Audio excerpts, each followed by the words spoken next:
Bung Karno hanya membutuhkan satu orang pemuda untuk mengguncangkan dunia, tapi faktanya dunia terguncang oleh korupsi 300 triliun dan hanya 6 tahun di penjara. Jangankan bajingan, saya pun rela jika itu imbalannya. Jak menyalawi, Mas Muiz nih bos, tampleng dong. Bangkai. Nah admin sosmed Gerindra yang katanya garcep menangani aduan masyarakat di sosmed.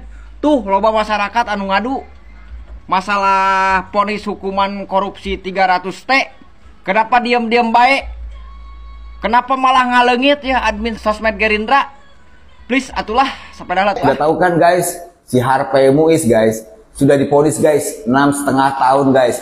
6,5 tahun guys. Dia korupsi 300 triliun. 300 triliun. Wow, amazing guys.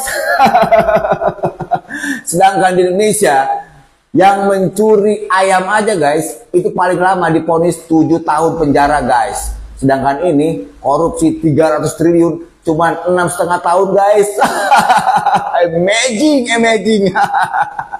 Masih inget kan kemarin waktu kampanye, ada yang kampanye nih, wah kalau saya jadi presiden akan saya kejar koruptor sampai ke Antartika. Kayak lending, boro-boro ke Antartika, antar kabupaten aja kagak berani nangkep guys. Katanya negara hukum apaan? Hukum gravitasi. Kacau. Pokoknya di negara sekarang negara lawak guys, hukum bisa diperjualbelikan. Yang kaya semakin kaya, yang miskin semakin miskin. Orang-orang jelata ditindas guys. Ini baru pemanasan, belum entar ya kan.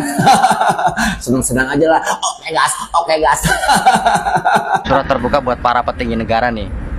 Tolong beri saya uang 300 triliun. Hasil korupsi kayak hasil judol kayak hasil apalah, nggak apa-apa, nggak masalah.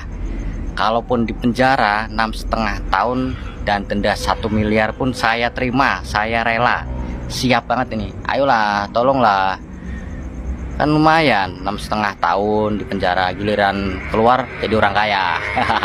Banyak orang-orang yang meminta saya membahas kasusnya Harvey, yang dimana korupsi 300 triliun penjaranya cuma 6,5 tahun, dan itu belum nantinya potongan-potongan lainnya ya. Saya mau bilang dari hati kecil saya, karena saya seorang rakyat biasa, hukum di Indonesia ini tumpul, gak jelas. Maling ayam, maling sendal digebukin, dipenjara sampai 5, 6, 7 tahun ya. Orang maling beras ya untuk makan anaknya udah gak ada toleransi, dihajar, dipenjara sampai 5 tahun. Tapi korupsi 300 triliun ya dianggap enteng, hanya dipenjara 6,5 tahun. Itu kalau boleh ya Pak ya, kalau boleh itu mendingan saya yang dipenjara, nggak apa-apa Pak, 6,5 tahun tapi saya dapat uang 300 triliun. Jangan 300 deh, dikorting lagi deh, 200 triliun kasih ke saya. Di sini negara ya, hukum kita diajarkan hal yang salah dibenarkan, hal yang benar disalahkan. Itu sangat memalukan. Jadi saya minta Pak, dengan Bapak Prabowo ini, tunjukkan berkeadilan dalam hukum. Di mata hukum itu adil itu semuanya ya, tanpa pandang bulu. Kita sangat curiga ada apa dengan hukum kita ini.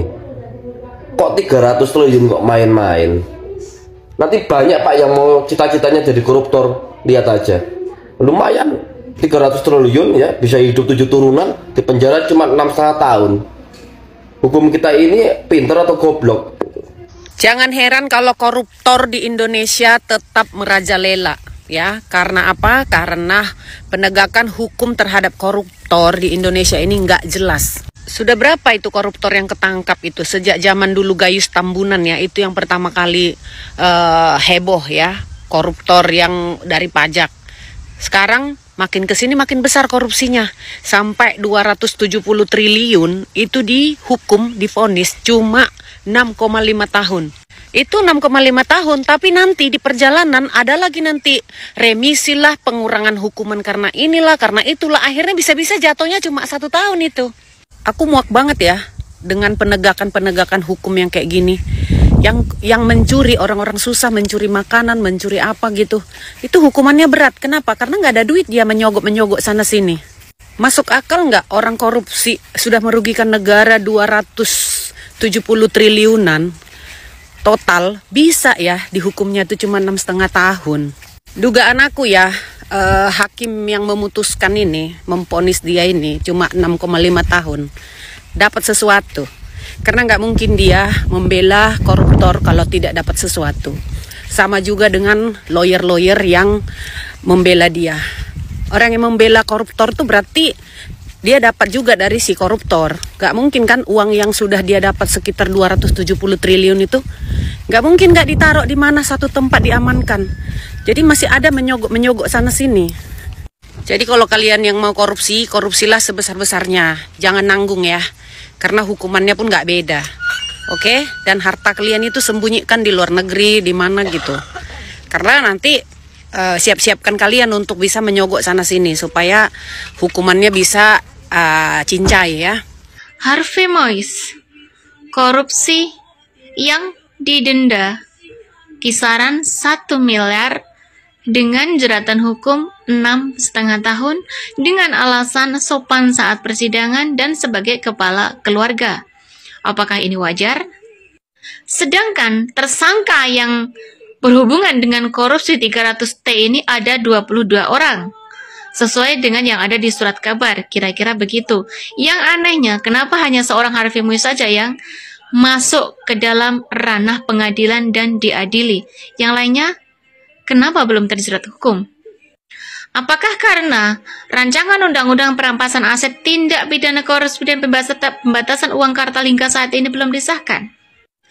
Kalau memang benar itu alasannya, maka sebagai rakyat Indonesia, semua warga masyarakat Indonesia wajib untuk bersuara tentang pengesahan RUU perampasan aset, tindak pidana korupsi dan pembatasan uang kartal.